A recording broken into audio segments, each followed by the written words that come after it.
review.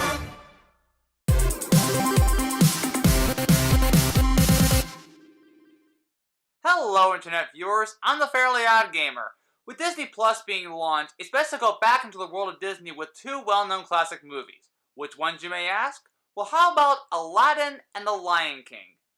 I talked about these films before. In fact, I reviewed the tie-in games to the Genesis earlier this year. So why am I talking about them again? Because of a certain game that was released not too long ago called Disney Classic Games Aladdin and The Lion King.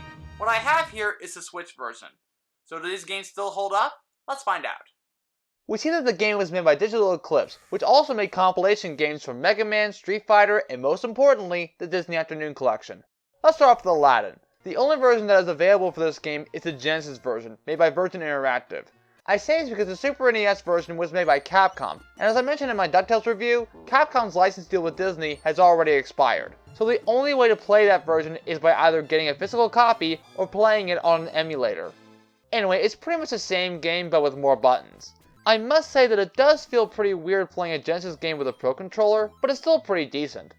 The only additional thing for this, as well as The Lion King, is that you can rewind your gameplay to about 15 seconds. It's a clever idea because you can use it whenever you mess up or die in a certain area, but maybe to a point where it gets too easy. Rewinding the gameplay is a great way for new players to play the games, but I feel that players that have played this game before would find it pointless. But either way, it's a good way to ease players into beating a game. You can also watch a playthrough of the game and then jump right into the gameplay at a certain point. Again, removing all challenge when it comes to the gameplay.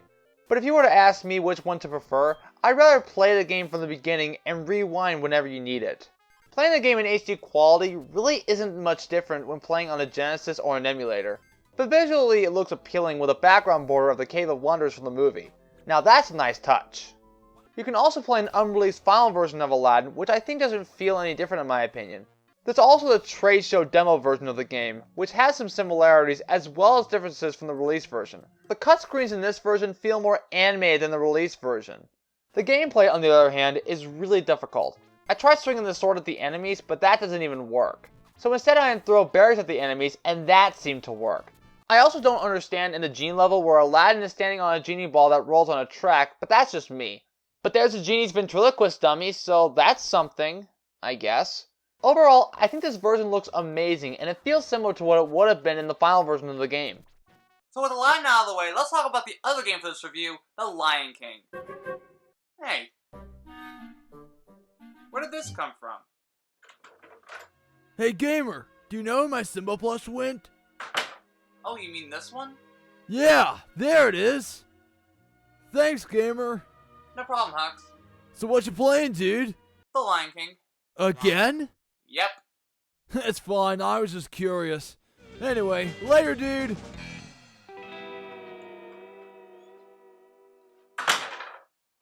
Anyway, let's talk about The Lion King. There's nothing much to say about the Genesis version because I've already talked about it. But since the Super NES version of the game is made by the same company, I can at least talk about it in depth. It is similar to the Genesis version, but it does have screen crunch, making some of the levels more difficult. A primary example is the ostrich from Can't Wait to Be King because it's the one level that gamers have had the most trouble with. But personally, I don't find it that challenging. For those who play the Genesis version of the game like myself, they will more than likely know what they're getting into. Not to mention the gameplay rewind concept that I mentioned before can make it much easier for you. In regards to the soundtrack, I think the Super NES version is the best one. While I'm okay with the Genesis version of the score, this version definitely sounds more like the movie. It's the same as what I said in the Toy Store review. Even though the Super NES has better sound quality than the Genesis, it still doesn't affect the game as a whole. While I do like the Super NES version of The Lion King, I still prefer the Genesis version because it's much easier for gamers to understand the movie better. The Super NES version, in my opinion, is the more difficult version because of the screen crunch and the lack of having Simba die when he loses a life, unlike in the Genesis version. In regards to control, it's easier to map the buttons because playing the game on a Pro Controller does feel like playing a Super NES game. Overall, The Lion King has also aged pretty well, if not better. Both games serve their purpose of bringing back nostalgia to the fans as well as newcomers who are interested in wanting to play these games. I loved these games when I first reviewed them, and I still love them to this very day. But before I go, let's talk about the additional features of the game. Each game has its own share of behind-the-scenes footage of how each game was made and how each of them impacted many generations, including a Lion King breakfast during the Chicago Electronics Show as a promotion for both the movie and the video game tie-in. There are also galleries that show concept art for characters and levels, as well as some animation tests for the characters, but that's pretty much it. Overall, Disney classic games Aladdin and the Lion King is a great way for a new generation to play games based on movies that they've already seen before, and I think these games will definitely be remembered for generations to come.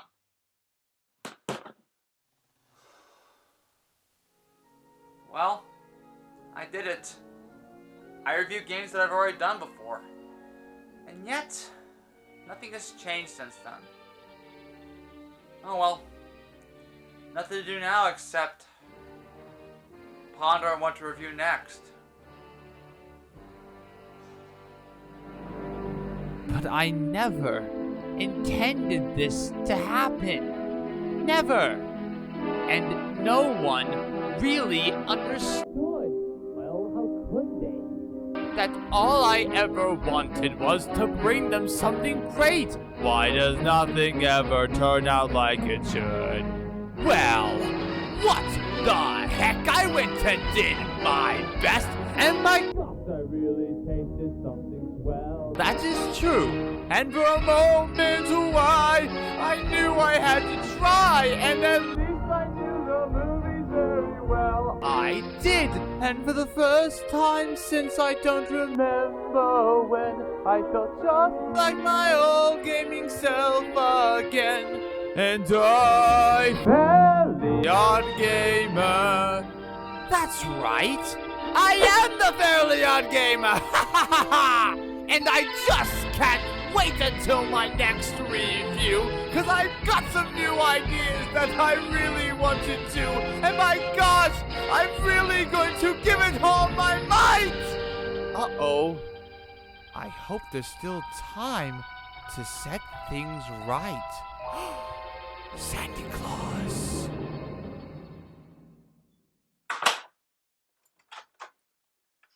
You probably know what game I'm doing next. I'm the Fairly OddGamer, and I wish you all good luck the rest of your day or night, wherever you are. Take care, everyone.